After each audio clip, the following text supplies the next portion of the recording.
1200. I don't exactly remember how many verses are there. Most probably some 1200. There is even one more smaller than this, written by Rupa Goswami. It is called as Laghu Bhagavatamrita. And these original verses are there. And then there is a commentary written by Sanatan Goswami himself. And that is translated by one Prabhupada disciple, Gopi Parandan Prabhu, from Sanskrit to English. And this book is in two parts. First part is Narad Muni goes to different devotees, and you can close it maybe. Or okay, that's good. You are recording this?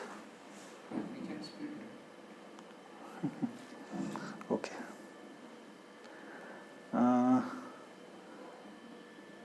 This is Brihad Bhagavatamritam is in two parts. So first part, Narad Muni goes and meets different devotees. So different devotees in hierarchy of their advancement or their levels,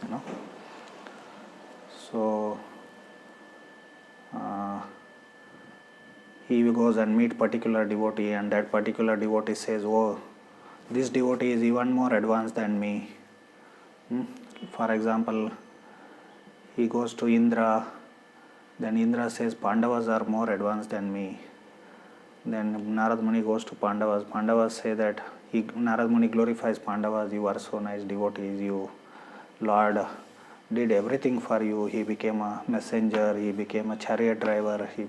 He protected you in deep, all these things." Then the Pandavas will say, no, we are not advanced. Yadus are advanced, because Lord, he used to come to Hastinapur, but not all the time.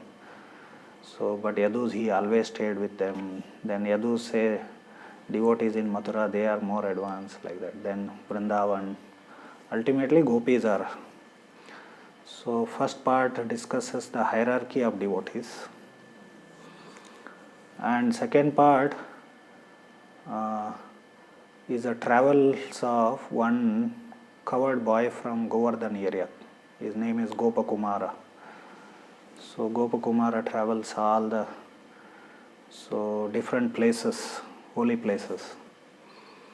So then he goes to Swargaloka, then he goes higher, then goes to Brahmaloka.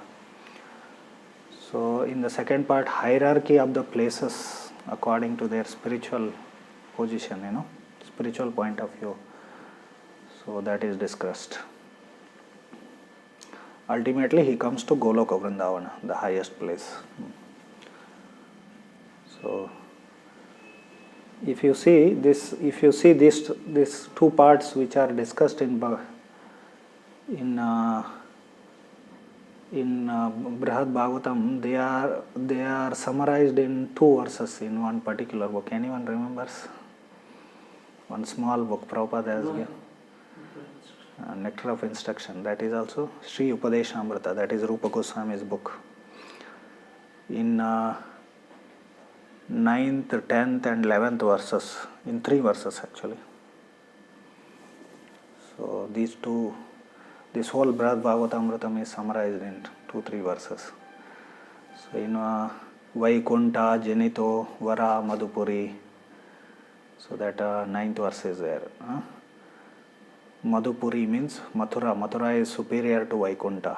Janito means because Lord took birth there. Because in Vaikunta, Lord doesn't take birth. He is always there. There are no mother and father of Lord Narayana in Vaikunta. Everyone is his servant and he is the master, supreme controller. So then bhakti increases in Mathura. So then Vaikunta, Janito, Vara, Madhupuri, Tatrapi, Vrindavanam. So superior to Mathura is Vrindavan, like that. So these places, hierarchy of the places is discussed according to their spiritual position. Then, so after that, next verse discusses devotees.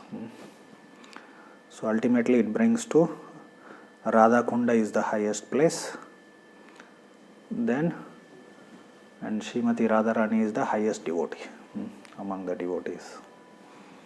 So these two things. So now we are in second part, chapter number 3. Now Gopakumara, in his travels, he has come to the place. Which place? So he has come to Mahakalapura. Mahakalapura is the place, abode of Mahavishnu. So in the causal ocean, Karanodaka Shai, his name is called, he is also called as Karanodaka Shai Vishnu. You are able to hear? I am not able to, I think, speak loudly. Yeah? So,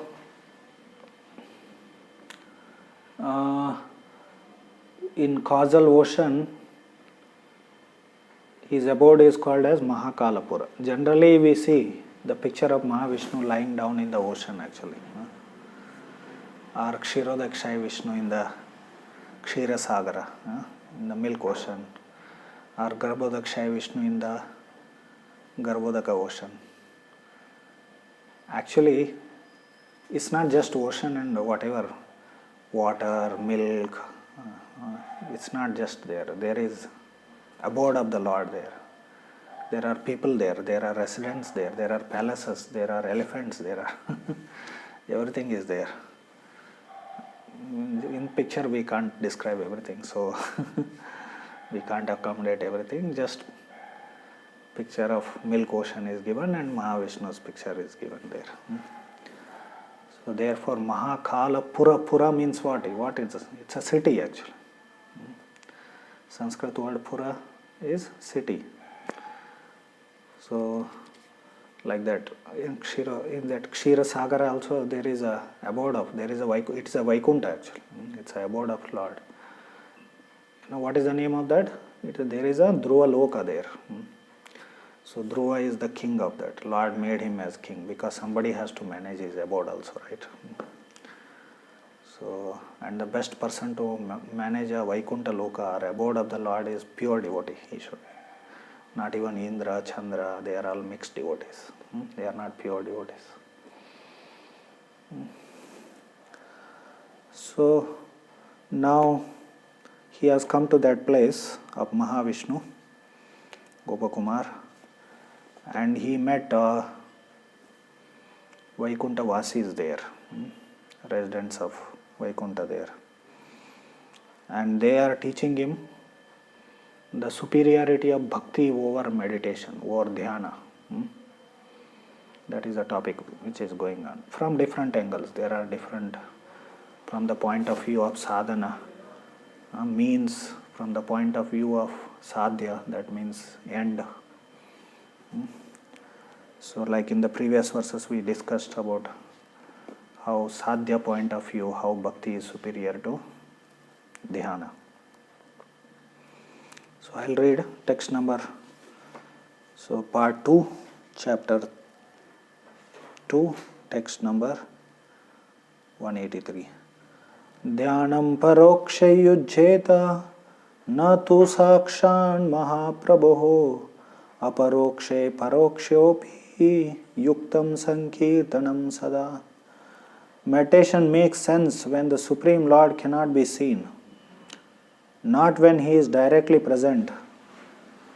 But Sankirtan is always befitting, whether the Lord is visible or not. And again among bhakti here, Sankirtan is stressed. Obviously, Sanatan Goswami, he is a follower of Chaitanya Mahaprabhu. Chaitanya Mahaprabhu, among all the limbs of bhakti, he emphasized on Sankirtan. And of course, Bhagavatam says that is the essence of Srimad Bhagavatam, and Srimad Bhagavatam is highest Vedic literature. So that shows that all the Vedic essence of all the Vedic literature is to engage in Kirtan or Sankirtan, chanting Krishna's names, glorifying his qualities, pastimes, etc. Now Sankirtan means, it doesn't mean only we are singing the names of Krishna with musical instruments. That is also Sankirtan. So it also means the Kirtan has many. Guna Kirtana, Nama Kirtana. Nama Kirtana is one. Guna Kirtana means glorifying his qualities. Leela Kirtana is there. Like that, different Kirtanas are there. And so here Sankirtan, because Sanatana Goswami is a follower of Sri Chaitanya Mahaprabhu, and of course Bhagavatam is emphasized among the Gaudiyas. Essence of Bhagavatam is Sankirtan, Kirtan. Beginning also and end also. It begins with Kirtan and ends with Kirtan. Means ends with glorification of Kirtan. And Hare Krishna mantra. So here he is speaking about Sankirtan. So meditation makes sense when the Supreme Lord cannot be seen, but when he is directly present, but not when he is directly present. That means, see, in meditation, you have to try to focus your mind, withdraw all the senses from external objects, and try to focus on the Lord. And even before that, you have to search the Lord in the heart. So all these limbs are there in meditation. But when personally Lord is there, why you have to withdraw your senses and try to focus your mind? He is directly present in front of you. So in this way, Sankirtan is superior to. Of course, here it's discussed from the sadhya point of view. Even on sadhana level, when Lord is not directly present, so Lord can be present in the form of deity form, in the form of deity, in the form of his vigraha. So in that way, our endeavor to withdraw the senses, focusing the mind and all, we don't have to do all these things. So therefore, but Sankirtan is always befitting whether the Lord is visible or not. In what sense Sankirtan is befitting whether Lord is not visible or not? Because in Sankirtan what we are doing, and especially this Sankirtan of Hare Krishna mantra, we are engaging all our mind, body, words in the service of the Lord.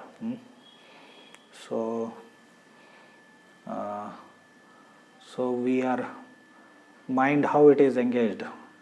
So it focuses on the sound vibration of the holy name and form of Krishna, and then we have words are you engaged, either it is singing or glorifying, and body is also engaged. So if we are doing Sankirtan, Nama Sankirtan, then we raise our hands, we dance in front of the Lord. So in that way, all our senses are whole, mind, body, words, everything is engaged in. So therefore, and when Lord is present also, so we are seeing the form of the Lord, we are glorifying his names or offering prayers to him. Generally when Lord appears in front of, we offer prayers, and of course Hare Krishna mantra is the highest prayer. So in this way, or we may dance for the pleasure of the Lord in front of the Lord. So in this way, Sankirtan is always befitting. I'll read the commentary. Drawing the argument to a close, an especially sweet note. That means this is almost towards the end of their instruction on super excellence of bhakti over meditation.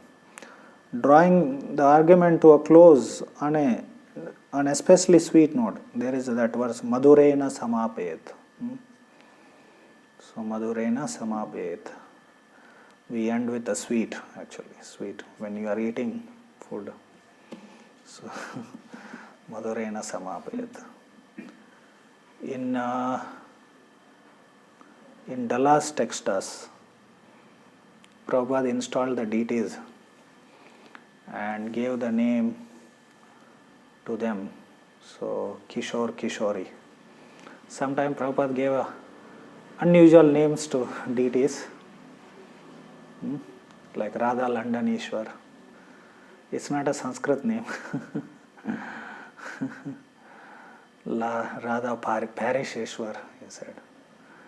When he installed Parisheshwar, he said, in Paris there are beautiful girls, young girls, so Krishna has come to attract them, he said. So, so he gave the name Kishore Kishori in Dallas, Texas. And generally Lord's potency's name come before Lord's name, right? Sitaram and Lakshmi Narayan. Potency means Antaranga Shakti or Ladini Shakti. So Radha Landanishwar, Radha Parish, Radha Gokulananda, whatever. So, but in this case, Kishori name came after Kishora, Kishori, So devotees asked him, why you gave such that Radha's name after Krishna's name? Then Prabhupada, he said, we keep the best last, he said. Like this, Madhurena Samapayat, the end with a sweet note. The messengers of Vaikuntha reiterate the importance of Nama Sankirtan. Seeing the Supreme Lord with one's own eyes is more desirable than merely seeing Him in meditation. And the best means of achieving direct vision of Him is to chant His holy names. Another point of view, seeing the Lord in the heart and seeing the Lord in the directly in the heart, Paramatma is there. Vishnu form is there. You may not get Krishna there. Of course, both are same person, but still we know that Krishna's form is original form and it is more sweeter. That verse is there. Siddhantvas tabedopi Shrisha Krishna Swarupayaho Rasen Utkrishate Krishna. So according to Siddhanta, final conclusion, that Sri Isha means Lakshmi's Lord. He is called as Sri Isha. Sri Isha. Siddhantas Dvabedopi Shrisha Krishna Swarupaya. There is no difference in the Swarupa of Krishna and Sri Narayana. Abheda means there is no difference. He is the same person. But still, Rasen Utkrishate Krishna. From the point of view of rasa, spiritual bliss, spiritual mellows, spiritual tastes, and the relationships, spiritual relationships. So Krishna is superior. We can see from his pastimes. Krishna plays with his friends. They climb and sit on his shoulders. But no one can go and sit on the shoulder of Narayan, right? So Rasen Utkrishate Krishna. From the point of view of rasa, he is superior. So we may not find Krishna in the heart. Of course, those who are devotees of Krishna, they may see Krishna only instead of Paramatma in the heart. Prabhupada told to Bhakti Charu Maharaj, he passed away recently. So in your heart, Paramatma is not there, Krishna is there, he said. So like that. So in this way, we see that that is another advantage of Nama Sankirtana over meditation. Means basically what I want to say is yogis, they see Paramatma. That is 400 Vishnu form in the heart. Then devotees, they can go even higher to higher forms. The best means of achieving the direct vision of Him is to chant His holy names. The behavior of all kinds of devotees of the Lord gives ample evidence that in every situation Sankirtan is appropriate. So here, behavior of all kinds of devotees of the Lord. By studying their behavior, because in Bhagavatam there is description about the behavior of devotees. Every time you see the characteristics of Lord Rishabhdeva, characteristics of Prathu Maharaj, characteristics of Prahlad Maharaj, like that, charitra comes. So by seeing their behavior and character, we can understand that Sankirtan is more appropriate in every situation. Now another point here is that Sankirtan is not only meant for Kali Yuga, although it is meant, it is Yuga Dharma of Kali Yuga, and but it applies to all yugas. We can do it in every yuga. For example, as described in Srimad Bhagavatam 10.33.7, the gopis of Vrindavan chanted His names while dancing with Him in their Rasa Leela. So gopis were in, of course it is at the end of Dwapar Yuga. And or we can say beginning of Kali Yuga it is. But they are already in the pastimes of Krishna. They are already in the pastimes of Krishna. Generally what we take Nama Sankirtana or Japa, what we do is as a means to attain love of Godhead. Once you attain love of Godhead, then you are engaged in pastimes with the Lord. So, but then also, being in pastimes also, you can chant the holy names. That is the point. It is befitting in every situation, means even when one is in pastimes, one can chant the holy names of the Lord. So gopis of Vrindavan chanted His names while dancing with Him in their Rasa Leela. So that description comes here, quoted 10.33.7 is quoted here. Padanyaser bhuja vibhutibih sasmiter brohi vilaser bhajan madhyaschala kucha patakundalair gandalolay svidhyanmukham kavararasana grantaya krishna vadvo ghayantastam thaditaivatha mega chakre virejuhu. So here this gayantas word comes there. They were singing the name. As gopis sang in praise of Krishna, their feet danced, their hands gestured, and their eyebrows moved with playful smiles. With their braids and belts tied tight, their waists bending, their faces perspiring, the garments on their breasts moving this way and that, and their earrings swinging on their cheeks. Lord Krishna's young consort shone like streaks of lightning in a mass of clouds. And you see this example is given here. Mass of clouds. Mega chakre virejuhu. Mega word comes here. Because with every gopi Krishna was there. So, and Krishna's color is like cloud. So there are so many clouds, and then there is this streaks of lightning, gopis. So that is a comparison. This is also described in Sri Vishnu Purana 5.13.52 and 56th verse. Krishna Sharas Chandramasam Kaumudi Kumudakaram Jagau Gopi Janastvavekam Krishna Nama Puna Puna. So this word comes here. This line is the last line. Krishna Nama Puna Puna. Again and again they took Krishna's name. Krishna sang about the glories of the autumn moon, Sharas Chandra, whose beams awaken the night blooming lotuses. So, Kaumudi Kumudakaram means there are certain lotuses which bloom in the night only. So, meanwhile, the gopis simply chanted Krishna's name over and over again.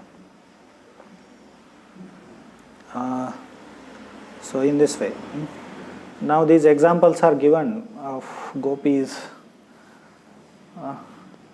the highest devotees, and they are already in the pastimes. So, because you see, last few verses we were discussing that this is comparison is made between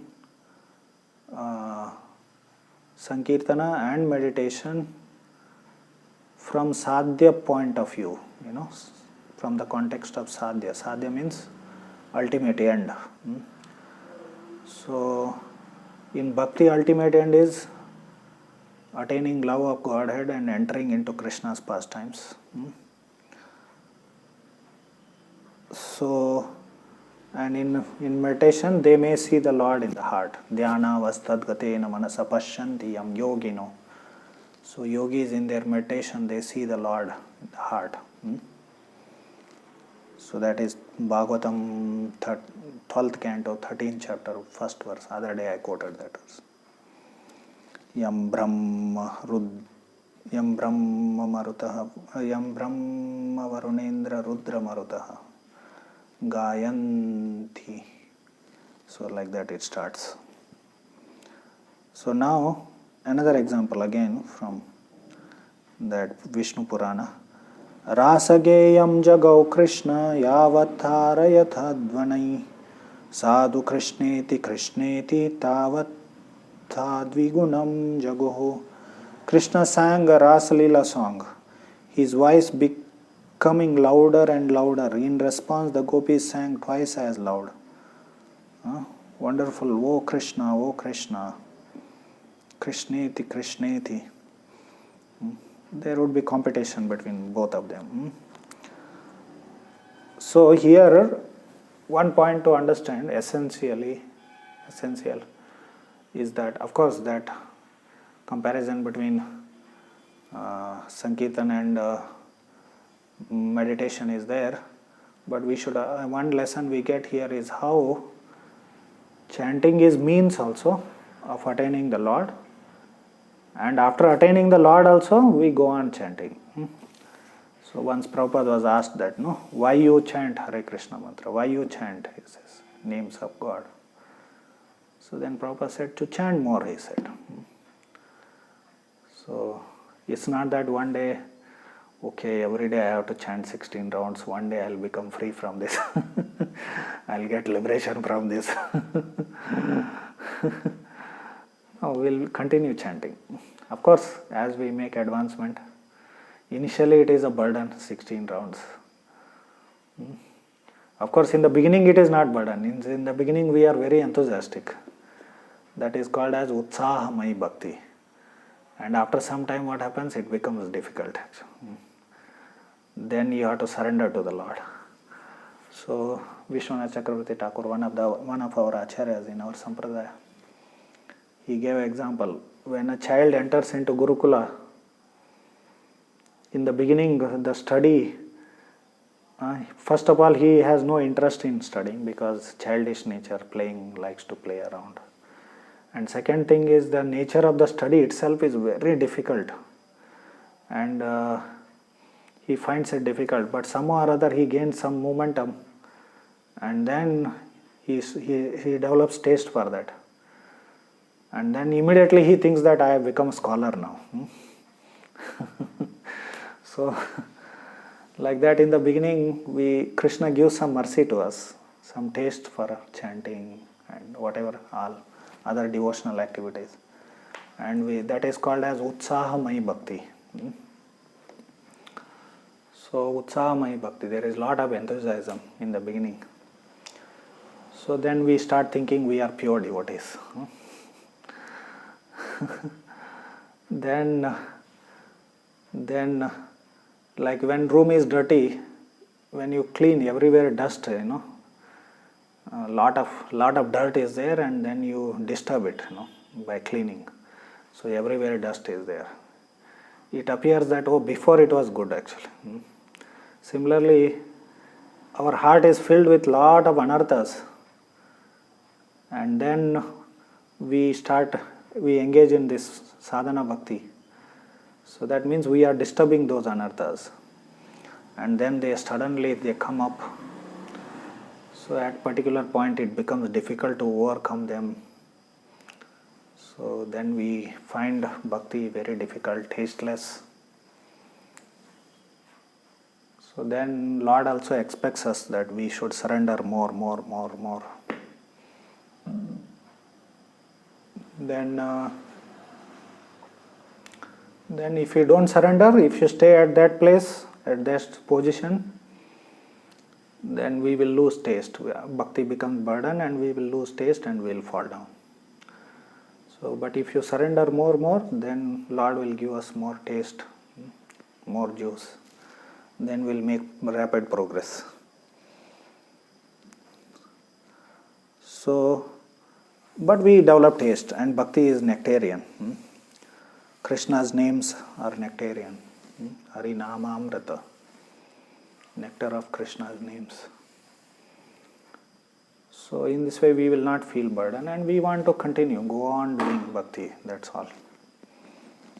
Sometimes people, they think like you all go to book distribution, then many people must be asking, how much you get like that, how much salary you get like that.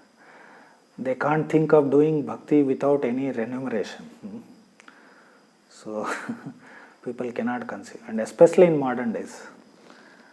So because there is so much culture of high pays, and everyone wants big fat salary. So everything is measured according to remuneration.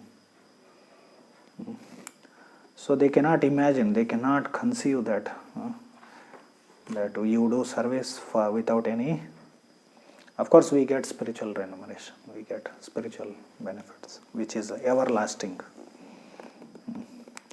So this is whether we are in sadhana level or we have attained love of God and entered, we are part of Krishna's pastimes, then also chanting will continue. So this is applicable everywhere. So once Lord comes in front of you, why you need to sit and do dhyana actually, right? Close your eyes. So that is a point discussed. The 10th canto of Srimad Bhagavatam tells of several instances in which devotees chant Krishna's glories in his absence, as in the prayer sung by gopis before Rasa dance. So chapter number 31. And after Krishna disappeared from the dance, chapter 35, and later during Uddhava's visit to Vrindavan, chapter 47. So like that, how in the pastimes also Sankirtan continues, Nama Sankirtan. Means when Yashoda is doing different household activities, she is singing about Krishna. Gopis are doing different activities, they are singing about Krishna. So everyone is singing about Krishna. And in Vedic culture, it was part of Vedic culture, even a farmer, he is tilling the land, he can sing some bhajans, right? Sing the names. It was a part of Indian culture. Any activities, women are doing some household activities, they are singing some bhajans. Bhajans written by all these great acharyas. Like in Telugu, that what is his name? He has written kirtans. Annamacharya has written. So in Telugu area, people must be so much singing his writings, prayers, his songs. So in Karnataka here, that Purandara Dasa and all others are there. People will keep singing. It was part of the culture. This is one more difference between modern occupations and traditional occupations. Traditional occupations you can focus your mind on. Even while doing your activities, occupations, you can think about Krishna, sing about Krishna. if you are writing some program for some mobile software, some software for some smartphone, how you will be able to think of Krishna actually. And the money culture, this whole society is run by this currency system, banking system. It never allows you to divert your attention. Always think of money, money, money, money, money, money, money. How to get more and more money. Everyday planning, every moment, forget about every day. How to get more and more money. So like that, money culture. So therefore Vedic occupations are better. They are more favorable for bhakti. Women also work. Why they have to work? So in household activities they would remember Krishna.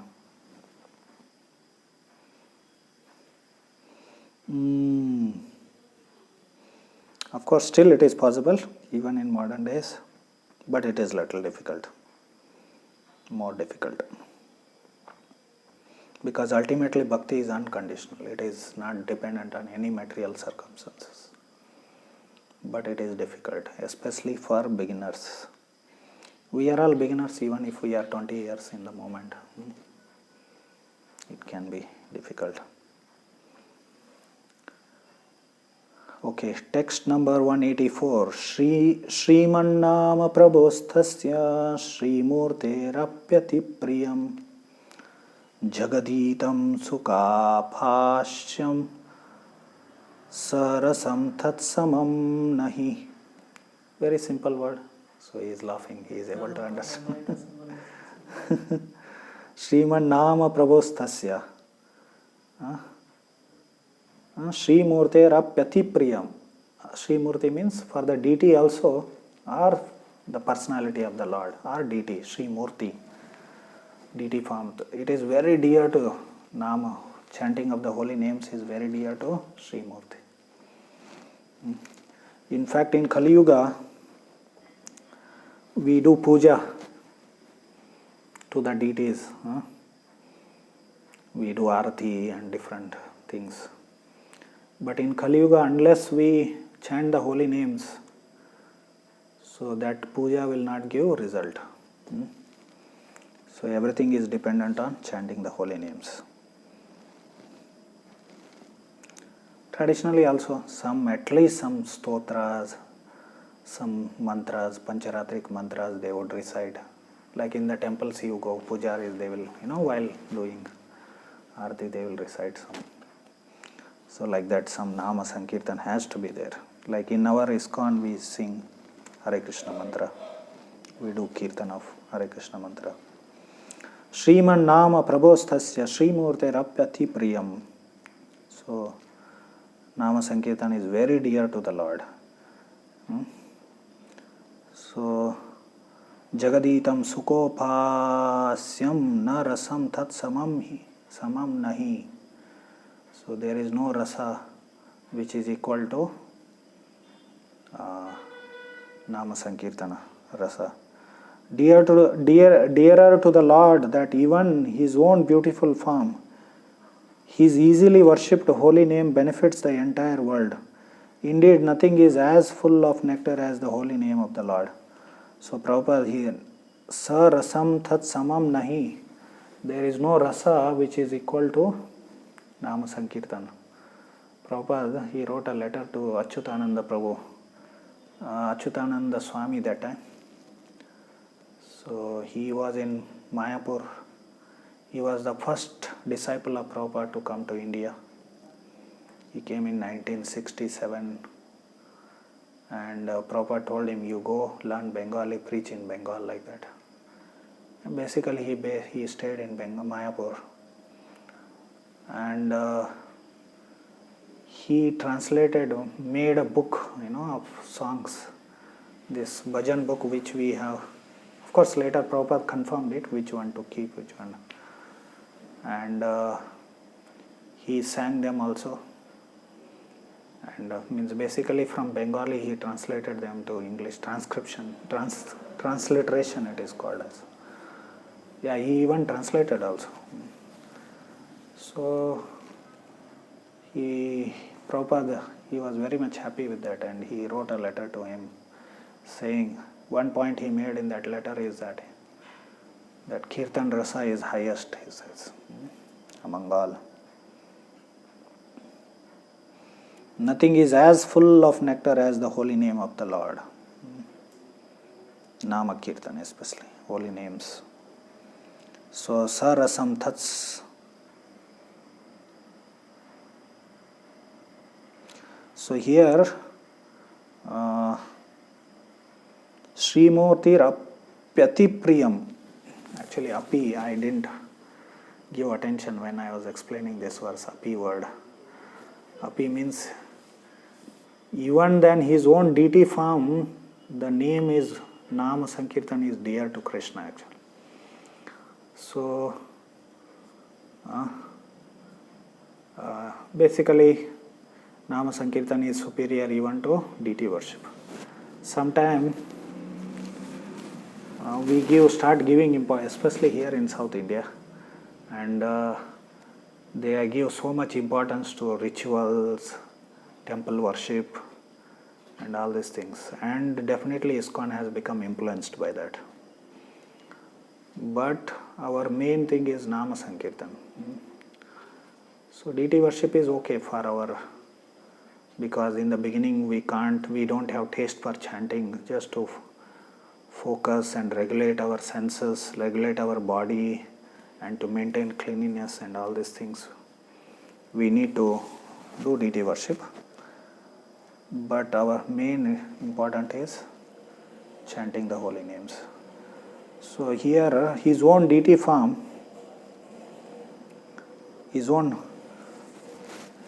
not only deity form here, Srimurti word, you can take it as deity form, you can take it as his own personal form also. Name is superior to even his personal form actually. So these are little difficult concepts to understand. Nama Prabhu. Nama, holy name is also another form of the Lord. Lord has many forms. He has deity form, he has prasadam form also. Prasadam is also one form of the Lord. He is a form of Srimad Bhagavatam is there. Bhagavatam is also form of the Lord. Our acharyas have explained, no? First 2 cantos are his 2 lotus feet, and 10th canto is his face. So like that. So Bhagavatam is also form of the Lord. It is a form of the Lord in the form of literature, literary incarnation of the Lord, like that it is said. So Grantha Avatara. So then, like that, there are different forms of the Lord. Shaligram is another form of the Lord. So, but among all, this holy name is highest. It is very dear to him, his personality.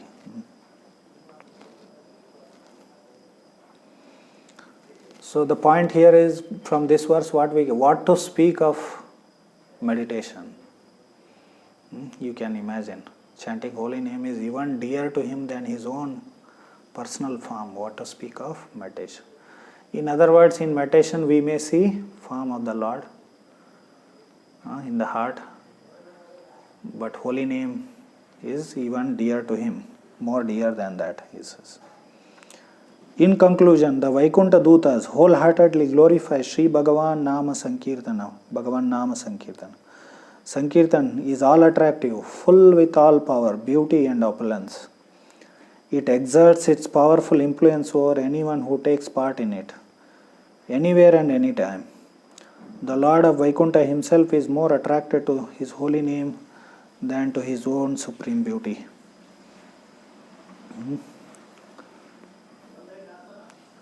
So now deity worship you can't do, or form of the Lord you can't worship him anywhere and everywhere, right? But chanting could be done anywhere and everywhere. The Supreme Lord may indeed regard something as more dear than his own transcendental form. For example, in Srimad Bhagavatam 11.14.15, Krishna told Uddhava, So there is Uddhava Gita there, Krishna's instructions to Uddhava, just like Bhagavad Gita, Krishna's instructions to Arjuna. So na tata me priyatama atma yonirna shankaraha na cha sankarshano na shrir naivatma cha yatha bhavan. So here na tata me priyatama, no one is dear to me, nor Shankara. Atma Yonir is Brahma actually, self-born. Brahma is self-born. Nacha Shankaraha, nor Shiva, Nacha Sankarshano, even Sankarshana, nor even Shri, that is Lakshmi Devi.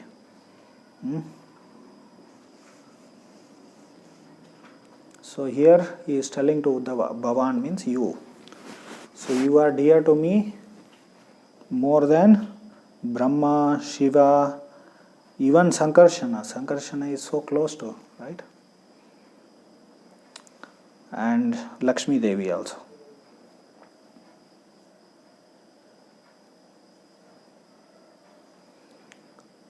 Now why this is quoted here in this commentary? Just to tell that there is, even in everything is dear to Krishna in the spirit, all devotees are dear to him. But there is again hierarchy even in spiritual realm. In the material world there is hierarchy, definitely. But even in spiritual world also there is hierarchy. So this is elaborated by Madhvacharya in his teachings actually, spiritual hierarchy, and we have that in our sampradaya also. Because Mayavadis, what they do, everything is one ultimately, in spiritual realm. So all these varieties and hierarchy in the material world becomes nullified in the spiritual realm. Mayavadis, they will interpret like that. But so the Shastrika or Vaishnava Siddhanta is that, so there is hierarchy. So here Krishna is telling one is more dear than other. The holy name of Lord is, so because here Krishna says, holy name is dear to me than even my own form. So similarly, just like here he says Uddhava is dear to than other devotees. Similarly, there is spiritual hierarchy there. The holy name of the Lord is incomparable. Nothing else can equal or surpass it. The holy name is Lord's supreme blessing for the world's welfare, benefiting everyone, properly qualified or not. So, holy name of the Lord is nothing else can equal or surpass it.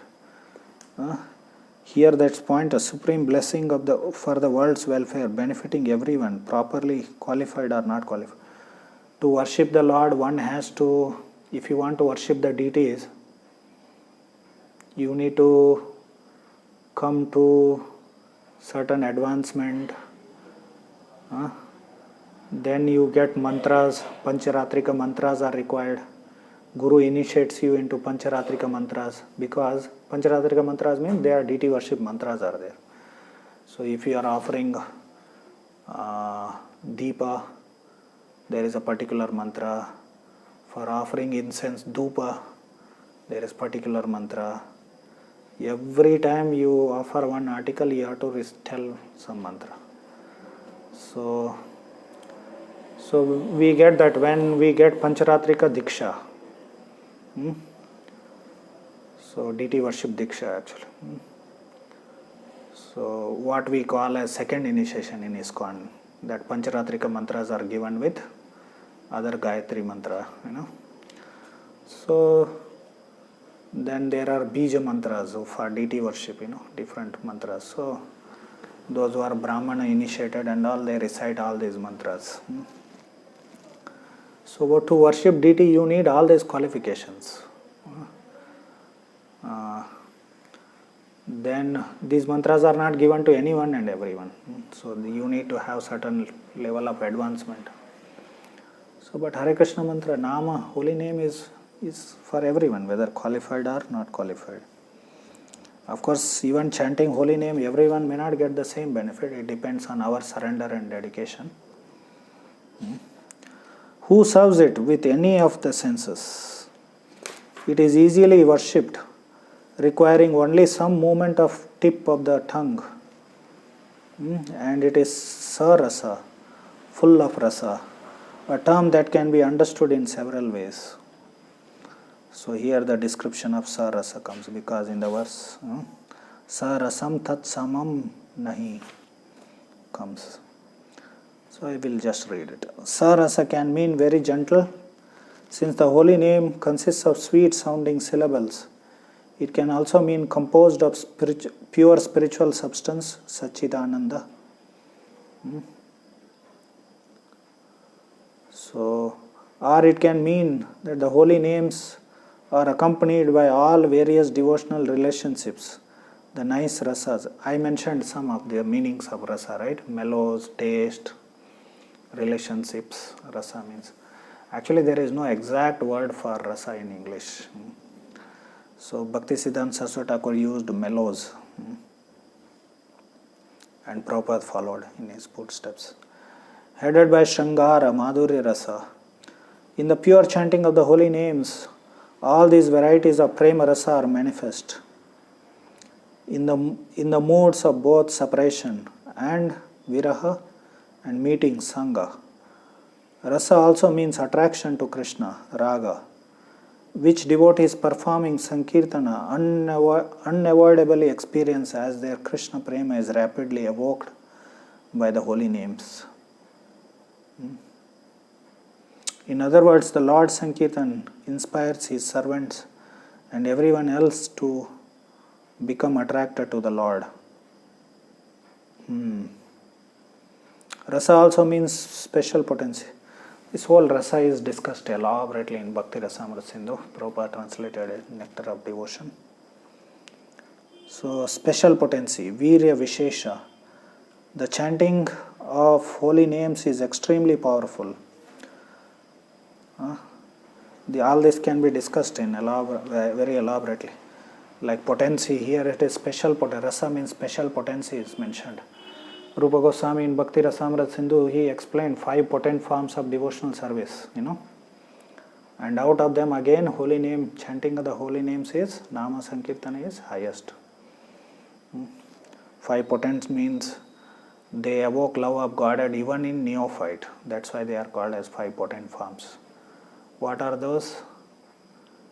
Worshipping the deity form of the Lord, chanting the holy names, associating with devotees, hearing Srimad Bhagavatam, and residing in Mathura. So like that, these are 5 potent forms of the Lord. And one of that is chanting holy names, which is highest among them again, among the 5. Means there are different angas of bhakti, limbs of devotion, different bhakti activities. Singing, dancing, offering obeisances, offering prayers, offering arati, all these are there. Among all these 5 are potent. And among 5, this Nama Sankirtana is most potent. And rasa can mean exceptional quality, guna vishesha, indicating in the present context that Nama Sankirtan has the power to deliver the most fallen persons in the world. Rasa also means exceptional happiness, sukha vishesha. Harinam is the most concentrated essence of happiness. And it also means exceptional sweetness, madhurya vishesha. Nama Sankirtan is often glorified for its sweetness, as in this famous verse from the Prabhasa Kanda of Skanda Purana. Madhuram Madhuram Etan Mangalam Mangalananam Sakala Nigama Valli Satpalam Chit Swarupam Sakradapi Parigitam Shraddaya Helaya Va Braguvara Naramatram Tarayet Krishna Nama. O best of the Braghu dynasty, the holy name of Krishna is sweetest of the sweet, the most auspicious of the auspicious. This transcendental fruit of all the Vedas is purely spiritual.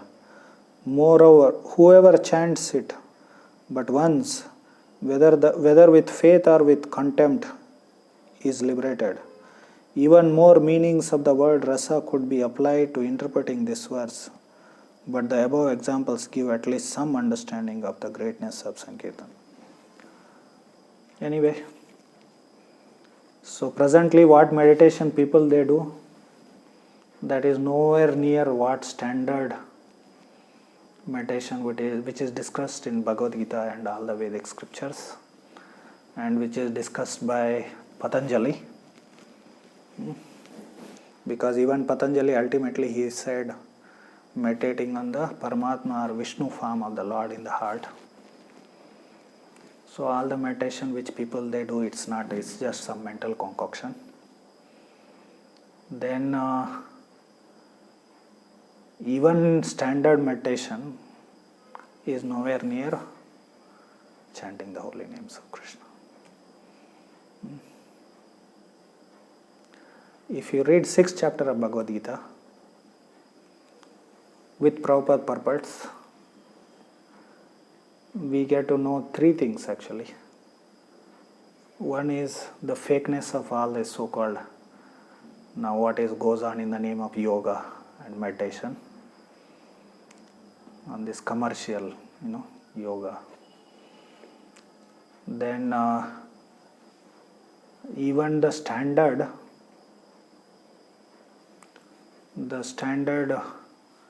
yoga system which is described in the Shastra or even by Patanjali Muni, it is not relevant to Kali Yuga. That is another thing we come to know, because Arjuna rejected that. In one of the small books of Prabhupada on topmost yoga system or something, that he says one chapter is yoga as rejected by Arjuna. One chapter by Srila Prabhupada. So then that is not relevant. That is one second thing.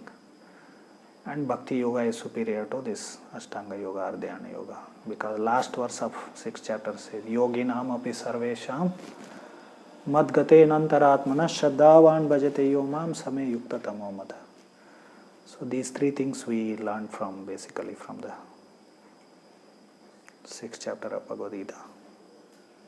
And here in this section of Brihad Bhagavatamritam, that discussion of superiority of bhakti, that last point I mentioned from 6th chapter, over meditation, and especially in bhakti, Nama Sankirtan. Hare Krishna, Krishna Krishna, Hare Hare, Hare Rama, Rama. So the class which we are supposed to do there in the ashram, we are doing it here. ठीक है? Not. And another thing is, this is my reading, so I am reading with you all. You are helping me to read. That's it. Okay, so we'll finish here. Yeah. In a tight container, and we left it for 1 month or 10 days. We went to some place, and after coming there, some insects will be there. So from that, we may think that some creatures will be created from matter. So that doubt will arise in my mind sometimes. But living entities will not create from matter. That is my faith. So how we can justify that for in that scenario? That is a traditional argument. Since thousands of years, these Sankhya philosophers, just like in modern days, there is chemical evolution of life, right? By combination of chemicals, life came into existence, they say scientists. Traditionally also, the Sankhyites means they study 24 material elements. This whole material creation, material cosmos is made up of 24 material elements. Like in Bhagavad Gita, Krishna speaks about 8 elements in Bhagavad Gita 7th chapter 4th and 5th verse. No? Bhumi, Rapo, Nalo, Vayu, Khammano, Buddhi, Revacha. Those 8 elements are expanded into 24 material elements. So traditionally Sankhites also they argued that life arises by combination of these 24 material elements. That's it. There is nothing soul Atma beyond this material body actually. But our argument to that is simple, very simple. Just put some these elements or chemicals in the dead body and make it alive. If your theory is true, why don't you make dead person alive by putting some chemicals? You know the chemicals, you know the material elements. Why not do it? They may say we may do future. Then you propose your theory future only. Why you are giving us some post-dated check actually? It's clear? Clear, but that means the doubt arises. Because you see, you have to understand how Atma is very subtle. It is invisible. We can't see it with our naked eyes. And it exists everywhere. Now I am giving class. Sunday I was giving Bhagavad Gita lectures. I am in 2.20. In 2.23 there is one word you see in the verse number 2.23 Bhagavad Gita. Sarva gata sthano rachaloyam sanatan. 2.23 or 24, one of those verses. Which? 24? Sarvagata word comes. Sarvagata means existing everywhere. Prabhupada calls it all pervading. It exists in rice, means, seeds also. Everywhere it is there, Atma actually. Even in the stones it is there. Only it's not an individual, stone is not an individual. What we call as jada, jada means non-living. Means even in this, there in this plastic there are living entities. In the table there are living entities. But they are not manifest as individual beings there actually. So their consciousness is in very covered. It's not manifest, almost like non-living it is. So therefore souls are everywhere actually. All over the creation actually. Now you only two people are staying here. That doesn't mean there are no other living entities here. There are lizards are there. There are small creatures are there. Everywhere they are there.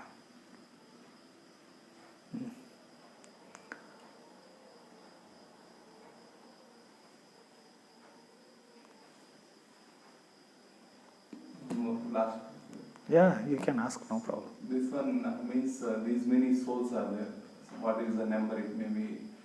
So is it all these souls existed at one place in the starting of creation, and how that creation has started?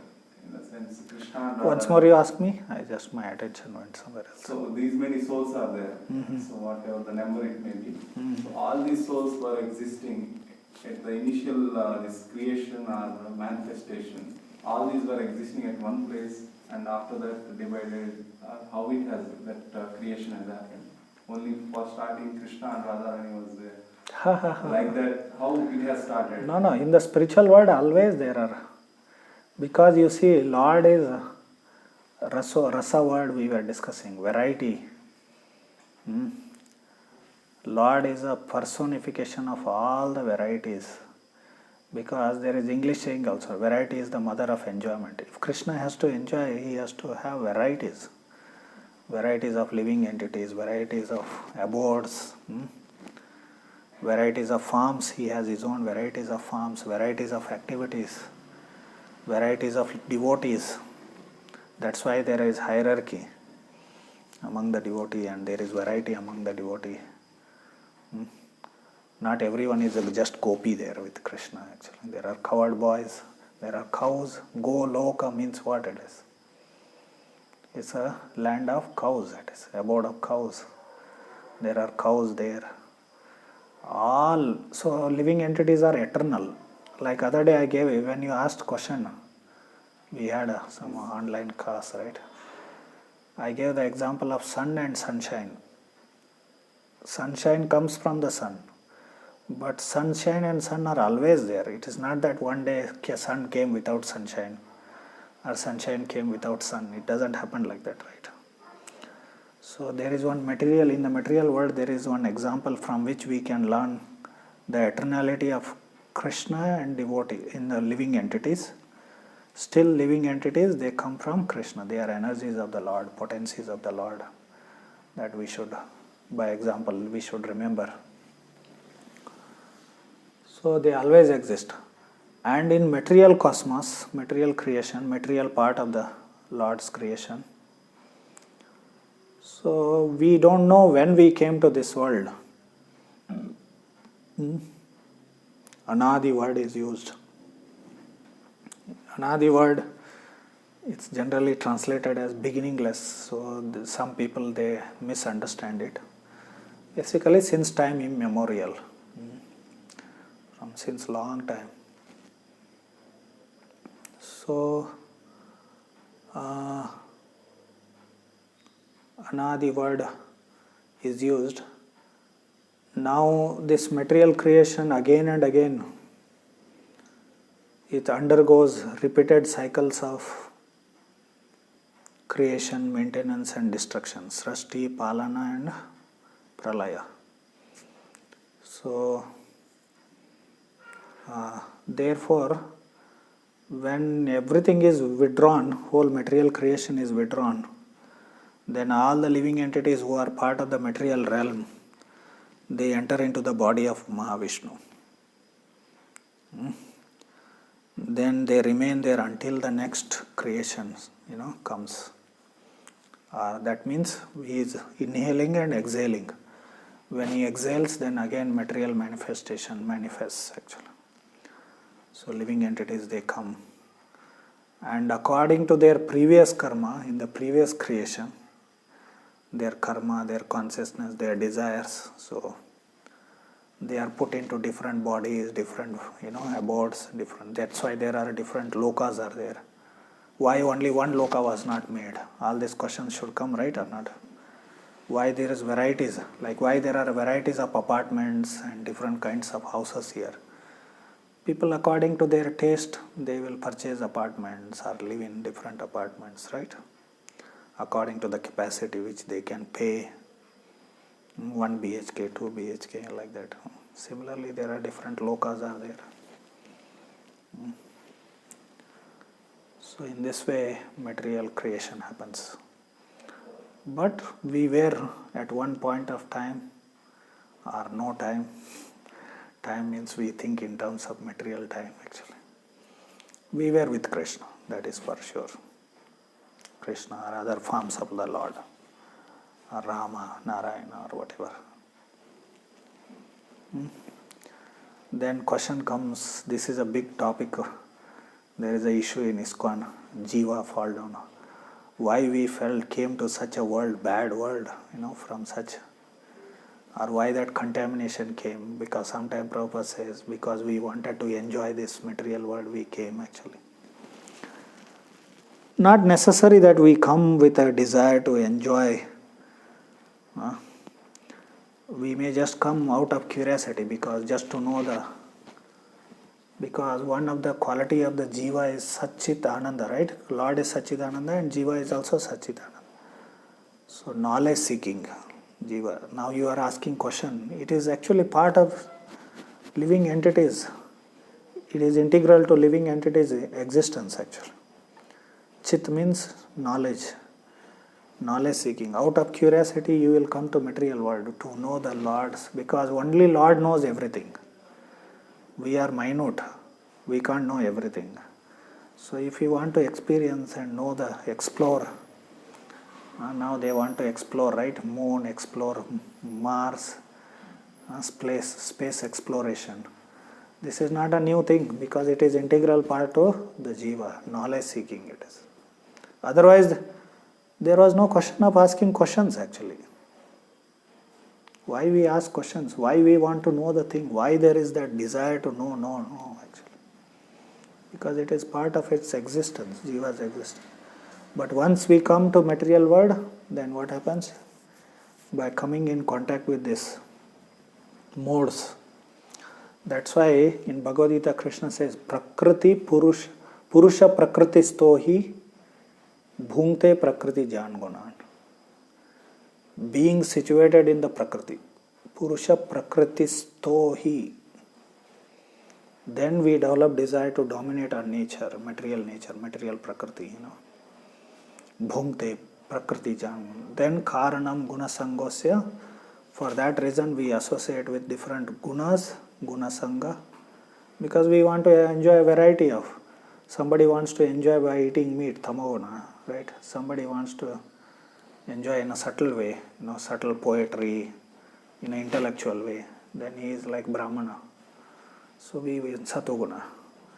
So because then we come in contact with different gunas, then we take different kinds of bodies. Sadasad yoni janmas. We take birth in different kinds of species, yonis. So in this way, it's very simple, but in ISKCON they are debating on that. Jiva, we were always in the material world and some were always in the spiritual world. But then there is no meaning to eternity and our relationship with Krishna, right? Rasa word has no meaning actually. And especially Gaudiya Sampradaya means it is rasa. These rasas are discussed a lot, because in other Sampradaya what is dasya? Being a servant is last actually. Then there is friendship, then there is paternal, parental love, then there is Shringara, Madhurya. One can become lover of Krishna, gopis and all. So this is Gaudiya's, this is the main thing actually. Rasa theology it is called as. That they have elaborated. It was there in the Upanishads and all, but other acharyas, because this is something very high topic it is. So love of Godhead and love and all these things are very high topics.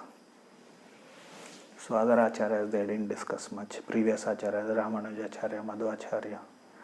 And to bring up people from Maya and impersonalism to the personalism, itself was a big task for them. And within personalism, these higher levels are there, right?